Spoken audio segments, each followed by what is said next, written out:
So, I would like to say hello. My name is Franz Schimek. Thank you for this kind introduction. I come from Vienna. Vienna is the capital of Austria. You all know about that, definitely. Vienna is in the center of Europe. Austria is in the center of Europe. It's a very small, tiny country. About 8 million people living there. And Vienna has got 1.8 million people. We're an international city. Vienna is one of the 3 cities in the world with UN institutions. So it's New York, Geneva, and Vienna. We've got lots of foreigners in our city coming for various reasons. Because they work in international institutions, because they want to find work in Vienna. Imagine in our schools, more than 50% or about 50% of the children in compulsory schools are of non-German mother tongue, have got a migrant background. So a lot of foreigners in our schools, and as we are at the center of Europe, we closely cooperate with our neighbors. Our neighboring countries are the Czech Republic, Hungary, Slovakia in the east. In the west it's Germany, Liechtenstein. In the south it's Slovenia and Italy. So right in the center of Europe. So what I will do today, I will talk about cross-border competence, aiming at successful international interaction.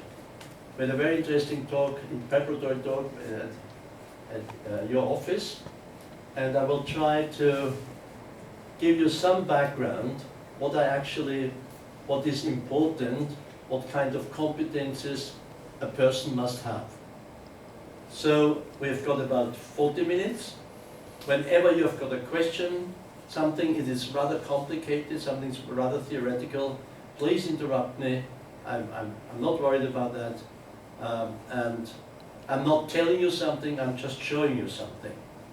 And it should be some kind of, maybe we could come to some kind of discussion afterwards. Okay?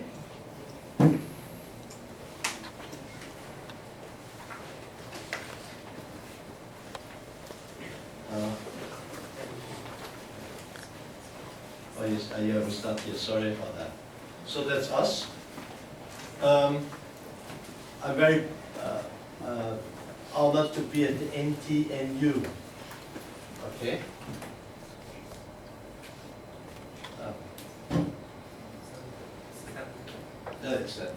So I want to start off with, probably you've heard about the European Union. And in the European Union, every half year another country takes the presidency. Now it's Sweden. And there's a quotation of the work they want to do during this half period of the year. It talks about qualification, and I just want to draw your attention to the last 2 words, quality assurance. So whatever we do, we must make sure that quality is guaranteed. Quality assurance. So it's a question of modernization for the universities, a quality aspect of higher education, and the parameters to be taken into account, and methods of quality assurance to be used. So this is taken out of the white paper of the Swedish presidency. So that's the direction the Swedish presidency wants to go to. So what do we mean by quality? What do we mean by quality? I tried to define quality. The quality of education refers to the perception of the degree to which education meets society expectations. So what does society really expect from education? So if you are out, I think you have to adjust your professional development to the needs of society. So the expectations are important. And finally, it's a question of competence. So you want to achieve quality. Quality is defined by the expectations of society. And finally, you have to define a competence. And what is competence? Competence is the capacity of an individual to meet these expectations and to participate actively in society's development.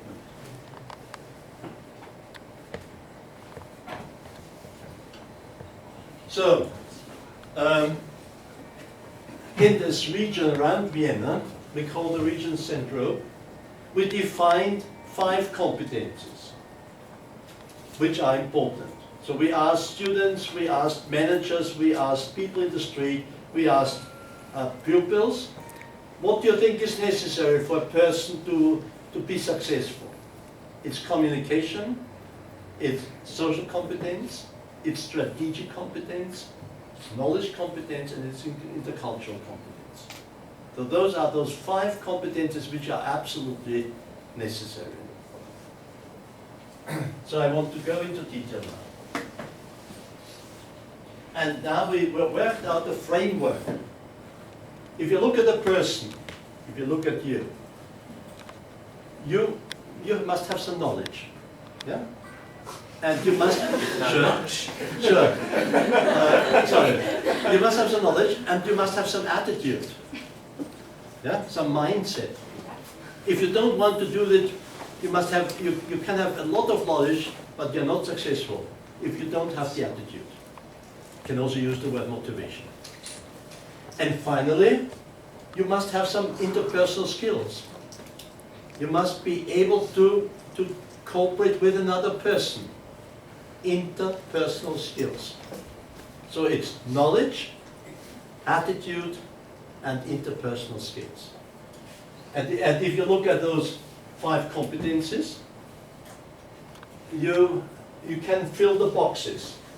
Knowledge, social, society. So what do you mean by knowledge in terms of communicative competence? What do you mean mindset in terms of communicative competence? What do you mean by interpersonal competence? So, I will take out, as an example, just the first column. But I brought the book for the Institute, and maybe you could work on the other 4 as well.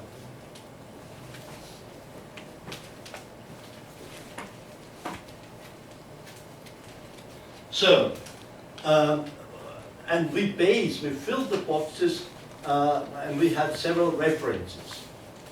So the references were from the European Commission, from the Scottish Qualifications Authority, from the Labour Association, from you really see this is the Information Network of the European Union, and from the Business Forum in China, and from the Council of Europe Framework for Language Learning. And now let's look at communication skills first. So if you look at communicative competence, communication competence, knowing how to work with people from the Baltic region in a communicative and constructive way. And here are the competences you need. Let's take out one here. For instance, language skills. Developing and supporting language competence in a language partners have in common. We have got in common English. So we have to develop our English competence. If you cooperate with, let's say, Russia, and your common language will be Japanese. So they speak Japanese, you speak Japanese, and you communicate in Japanese. So a language you have